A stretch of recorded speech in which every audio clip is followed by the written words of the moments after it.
ঠিক আছে দাদা, এইখানেই আমি থাকবো। আপনি এখন আসতে পারেন।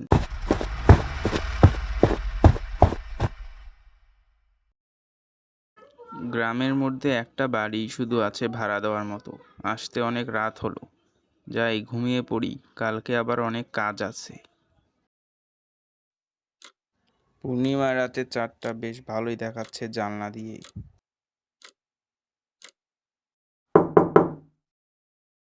কে যেন ধাক্কা দিচ্ছে বলে মনে হচ্ছে। বাহিরের দরজায় ধাক্কা দিচ্ছে। এত রাতে আমাকে কেই বা ডাকবে? আমি তো এখানে নতুন। দেখি। বাহিরে তো কাউকে দেখছি না, কে তাহলে এত জোরে ধাক্কা দিল? এত রাত হয়েছে। না, আমি গিয়ে শুয়ে পড়ি। ঘুমালেই হয়, কালকে সকালে আবার উঠতে হবে।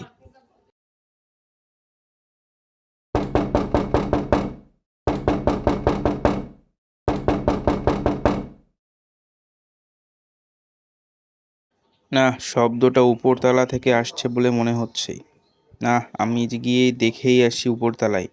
কে এরকম শব্দ করছে? মনে হচ্ছে উপরতলায় কেউ একজন আছে যে শব্দটা করছে।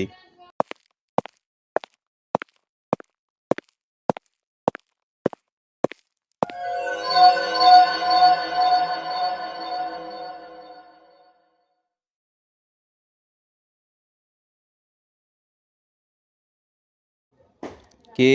কে বাইরে বারবার দরজা ধাক্কা দিচ্ছ? কথা বলছো না কেন?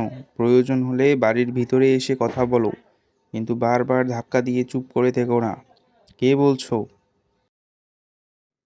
আমি রে, তোকে কতক্ষণ থেকে ডাকছি, তুই তো শুনছিস না। বাইরে আয়, আমি তোর জন্য অপেক্ষা করছি। কবরের পাশে আয়, আমি ওখানেই দাঁড়িয়ে থাকবো তোর জন্য।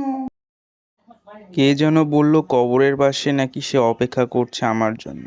না, যাই গিয়ে দেখে আসি রাতের ব্যাপার। কি যে হচ্ছে, কার যে কি হলো।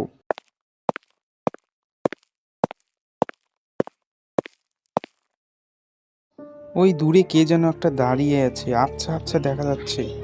মানুষ বলে মনে হচ্ছে না, মনে হয় একটা পেতনি। ওরে বাবারে, এটা যদি আমাকে ধরে তাহলে কি হবে? আর এদিকেই তো আসছে। কি রে, আমাকে চিনছিস না? আমি তো তোকে ডাক দিলাম, এখানে নিয়ে আসলাম কবরস্থানে। আজকে তোকে আর ছাড়বো না, তোকে আজকে খেয়ে ফেলবো, এই নে। আমাকে মেরো না, মেরো না, আমি আর এখানে আসবো না, আমাকে ছেড়ে দাও। আমি যদি এখান থেকে চলে যাই আর আসবো না। আমার কিছু করো না। ওরে বাবা রে, পালাই পালাই পালাই পালাই। আমি আর আসবো না, পালাই। কোথায় পালাবি? আজকেই তোর শেষ। এই রাতের পর থেকে আর ছেলেটিকে কোথাও খুঁজে পাওয়া যায়নি।